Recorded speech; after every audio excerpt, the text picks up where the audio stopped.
Welcome back, everybody. And if you're tuning in on YouTube, I appreciate you checking out the channel. Make sure you like, subscribe, and everything. If you've been listening to the podcast, as you guys know, I'm trying out a different setup with the podcast. If you want to hear this full audio podcast, or the full podcast in general, make sure you go over, check out any of your podcast platforms. It's available on audio, but as something new that I'm doing now on the channel, we are just doing our YouTube videos strictly the whiskey reviews. So with that being said, I want to jump right in. We're going to make this seamless for the audio listeners as well. I did press pause real quick, so I did have to get up for like 20 seconds to turn on the video camera. But we're here, ready to rock and roll, and we are going to be reviewing Weller Single Barrel, the original wheated bourbon from Buffalo Trace Distillery. Let's get it in the camera there. There you go. Orange label Weller for those that don't know what single barrel is. And it's a lot of controversy behind this particular offering of Weller. So if you think about what Weller is, Weller, started by William LaRue Weller, is the wheated mash bill offering from Buffalo Trace Distillery. Buffalo Trace does several of our favorites. Buffalo Trace, Weller, Eagle Rare, Blanton's, Pappy Van Winkle. Why can't I think of literally any others? But anyways, they do several different labels, several different mash bills of product. And Weller is notorious as the only wheated mash bill that they do. They also do, Pappy Van Winkle has wheated mash bill as well. But Weller says it right on the label, the original wheated bourbon. And within the Weller family, we have several different types. Starting from kind of least expensive to most expensive. We start off with the Weller Special Reserve, which is kind of the standard entryway into the Wellerverse. Then you jump up in terms of proof. I think it goes to the single barrel, and then it will go to the 12-year, or it could be opposites. But there's the Weller Single Barrel, and then 12-year are similar in proof. You have the Craft Your Perfect Bourbon, which usually sits around the high 90 proofs as well. Then you're going to jump up to Weller Antique 107, my personal favorite Weller, and also one of my favorite bourbons. That's sitting at a 107 proof. And then you go to Weller Full Proof. That's full proof entry. And that's sitting anywhere, I think, like in the teens, 114, 116-ish proof. So that's kind of where it sits in terms of proof. But in terms of availability is a whole different story. You have Weller Special Reserve, that's a $35 bottle, going for $150. You have Weller Antique 107, which is maybe a $45, potentially upwards of a $60 bottle, going for $250 in some stores. And then you have a bottle like this, Weller Single Barrel, which MSRP's at $50 a round. Good luck finding it for $50. Unless you know somebody, you ain't finding this for $50. This is going anywhere from $800 to $1,000 on the secondary market. And for better or for worse, that's the way it is. I want to also, again, shout out Adam, my buddy, for letting me borrow this bottle from him for this review. Shout out to you, Adam. I appreciate you, buddy, letting me borrow this bottle. And I appreciate you letting me crack it on my Instagram live for my hundreds and hundreds of followers, for my 1,500 people that follow me. Cracking open $1,000 bottle of bourbon. Secondary price is super cool. But we're here today to see, is this worth it? Is Weller Single Barrel worth it? Is it worth $800? Is it worth $1,000? Or is this just a solid $50 pour? We'll find out, and we might even compare it to something else as well. But before we do that,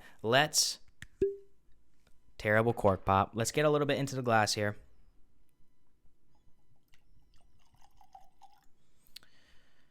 We'll let that rest for a minute. So, we'll read the bottle. William LaRue Weller, born in 1825, spent most of his life educating the public on his first-of-its-kind bourbon recipe using wheat in the mash bill.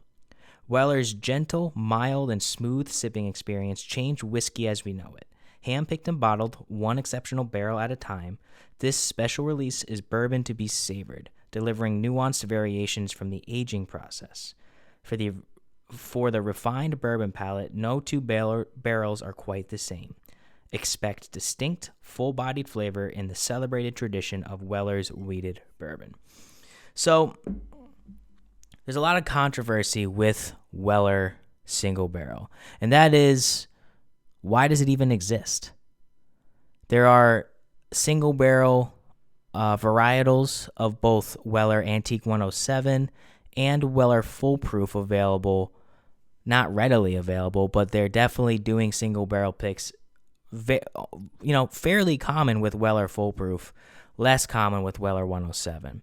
So you do already have a single barrel Weller available.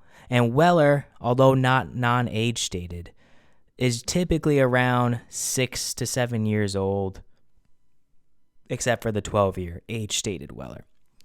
So you know that this is the same mash bill, and it's right around the same age as Weller Special Reserve, 107, and Full Proof. It's just, what are you proofing it down to? So this is essentially a single barrel of Weller that is coming in at 97 proof, under 100 proof. That falls right between, in terms of proof point, Weller Special Reserve at 93, I believe, and then Weller 107 at 107 proof. So this is kind of an offering that is right in the middle. When Buffalo Trace released this in 2020, I think, they offered it at limited capacity and in an allocated sense. So the controversy is, why would Buffalo Trace do this? Is this just a cash grab? Is this just something to get rid of barrels for whatever reason? Because you cannot find this bottle for anywhere close to MSRP, and again, unless you win a lottery or you know a guy. I believe Adam bought this for like $120, so that's still a very good price. But again, at MSRP's at $50. Same mash bill as every other Weller varietal. Same age as every other Weller varietal, except for the 12-year. It's just, what are you proofing it down to? So this is essentially a single barrel 97 proof Weller that a lot of people buy for $1,000. And that's what we're here to do, to see, should people be buying this for $1,000. If we're looking at the color here, it is definitely a little lighter in tone. After a swirly poo here.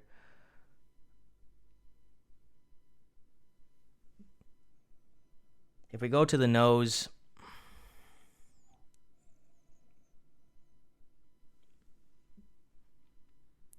definitely Weller right off the bat. That very, very significant cherry note comes in on this that I'm getting, as well as a vanilla. Weller, I always get like cherry vanilla Coke. I actually wrote that down in one of my very first Weller tasting notes that I did like almost 2 years ago. When I first had Weller 107, I think I described it as a very dark cherry Coke, like black cherry Coke. I get cherry on this, a solid amount of vanilla. Again, this is very cherry Coke to me. Maybe even vanilla cherry Coke.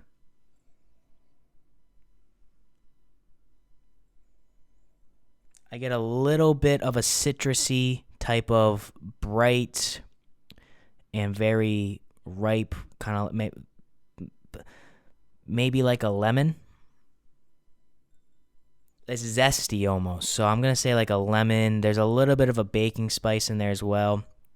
A little cinnamon maybe. I'm not getting a lot of oak on it, but I am definitely picking up on, some of the tannins that you find in the oak. It doesn't have a dark oakiness, but it does have a little bit of an acidity to it. Maybe that's that zest that I'm getting, but definitely like a lemon zest is in there. It's got a very, very delicious nose. I'm not going to lie. This is right up my alley. I'm a weeded bourbon guy, and this is right up my alley. So I am all for this. I want to be on the record and say I'm all for this. I can't get past that vanilla cherry Coke.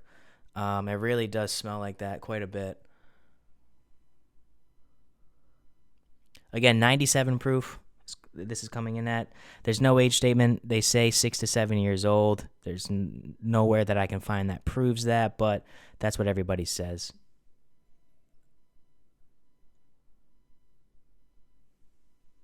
Maybe a little bit of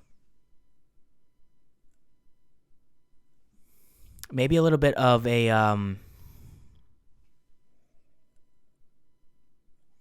of a mint, peppermint on there, but very good, very, very, very good nose. Very good nose. Is it a $1,000 nose? Is this, if you were to hand this to me and have me sniff it, I would say, oh, it's definitely weeded, but it smells like something expensive. So it smells like something quality, I should say. Price doesn't necessarily mean high quality. I think that's a given on anything. Let's taste it. Let's see if this Weller Single Barrel is worth the hype, if it's worth $1,000 on the secondary market. Let's give it an honest review. That's what I'm here to do, to give you an honest review. So cheers to everybody watching at home. Hopefully you're joining me with a pour of your own. Cheers to everybody listening on audio. And let's drink.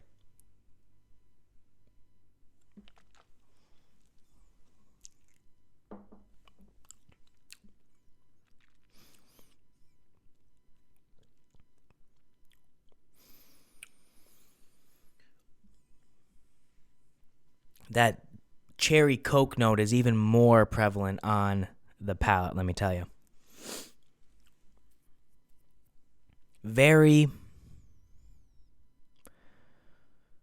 I haven't had whiskey in a few days, so bear with me. Very standard.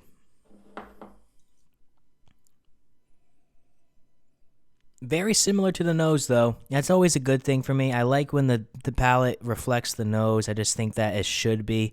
If you get something different on the palate, it just feels like something's funky with it. But if it's generally the same as the nose, it's usually a good thing.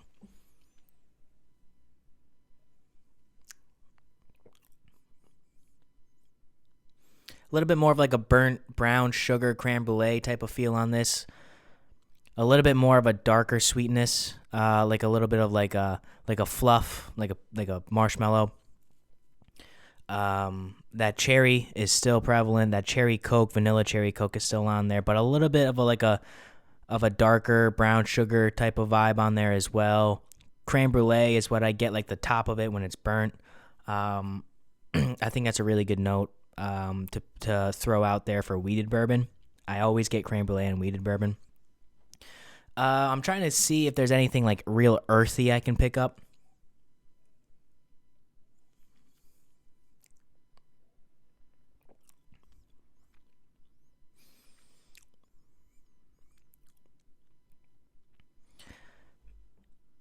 The citrus is gone. There's a little bit more of an oak on the palate, but again, it's almost like it's very.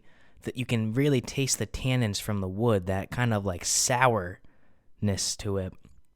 A little bit of tobacco on there as well. like that sweet tobacco leaf. You get a little bit of that on the palate.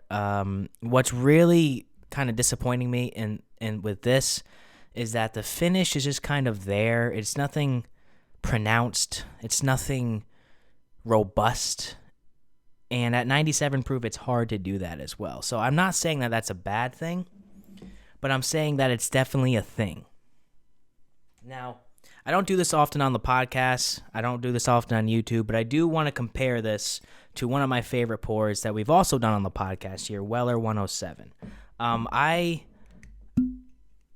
think Weller 107 is the golden standard for a lot of bourbon out there.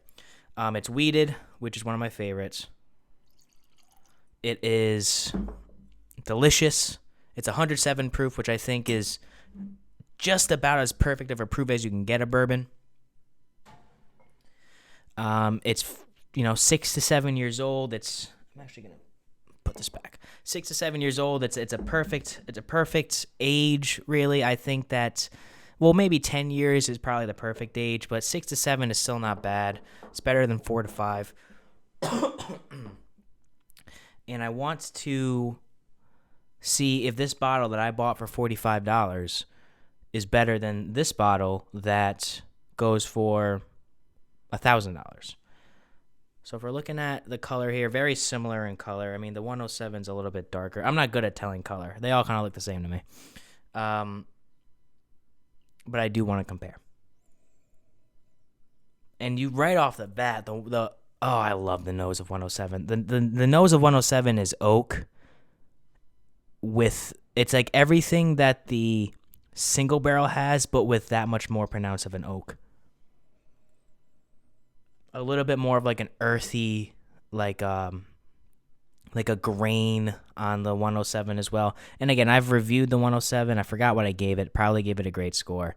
You can check that out on one of my earlier podcasts. But if we're reviewing this to the single barrel, I think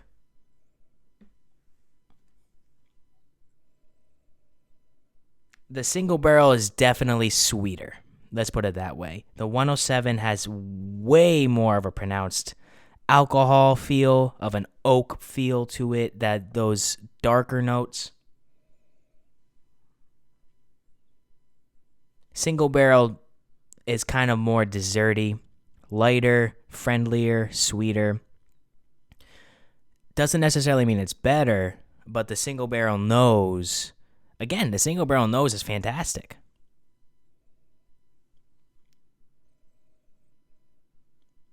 But something about the 107 nose, and maybe it's nostalgia for me. I think the single barrel is a little bit more up my alley in terms of the nose, but the 107 is just the first bottle that I hunted, the first bottle that I wanted, the first Weller that I ever had. It was just, it brings back memories. So we're tasting the 107.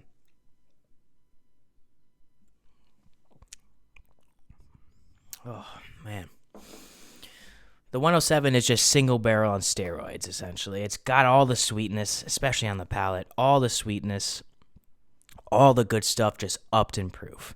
For my money, if you don't prefer a higher proof bourbon, then single barrel is going to be your jam. But for people who are kind of like experienced in the field, like myself, and I'm assuming most people listening to this, you're going to want something a bit more pronounced, a bit more robust, a bit more, I don't want to say flavorful, but just a bit more dense, I suppose is maybe the best word to put it. There's just more to the 107. The single barrel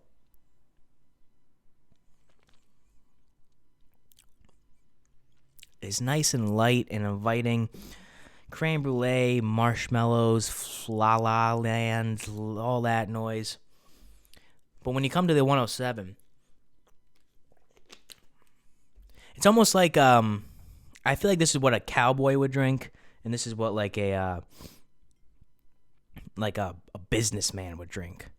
Like if you're a businessman, you want something that's gonna complement your sleek style. You want something that's gonna be smooth and something that's gonna be sweet. Maybe that's me stereotyping. I don't know.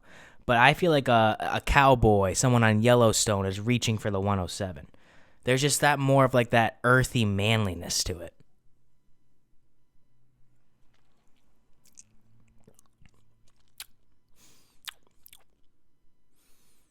Oh, the 107 is so good.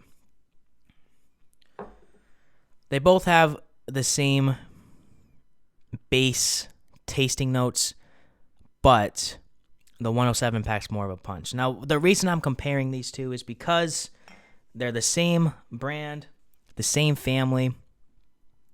One is 10 proof points higher than the other one.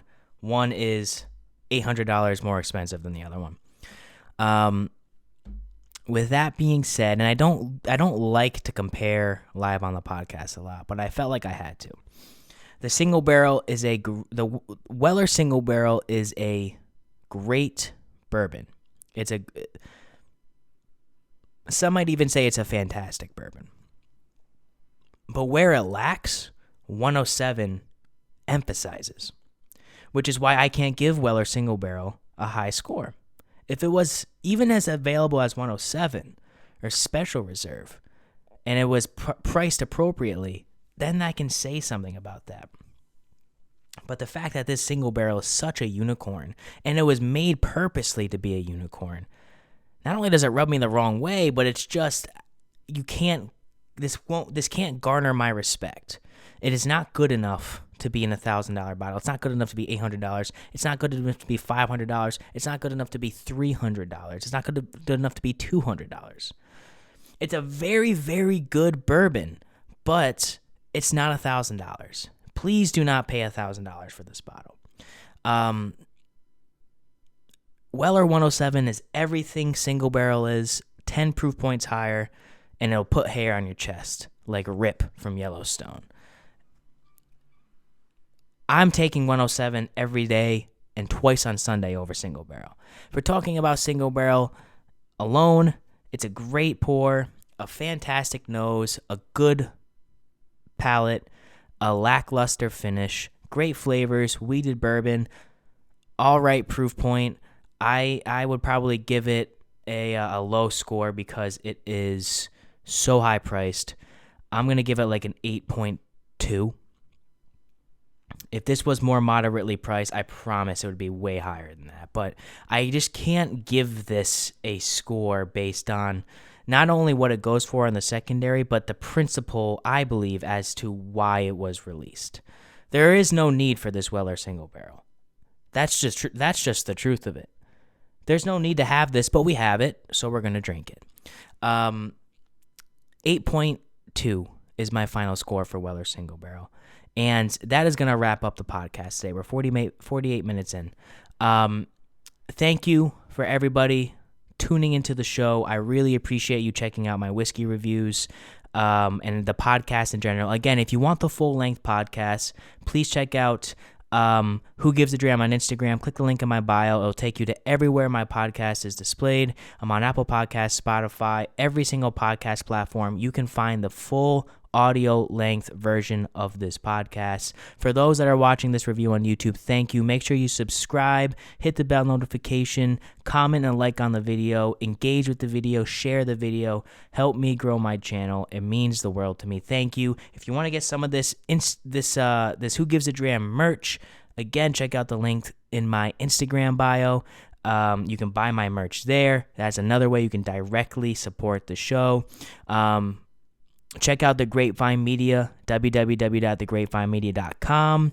That is who presents this podcast. That's partners of mine, another venture of mine. You can find more content over there. Bourbon with Friends, my other podcast, can be found anywhere and everywhere you listen to podcasts. Go check us out over there as well. And that about does it. I hope I'm not forgetting anything. Thank you for 80 episodes of Who Gives a Dram. It means the world to me. Here's to another 80 more. Until next week, always remember, let me get my glass. Whiskey's the water of life, so let's start living.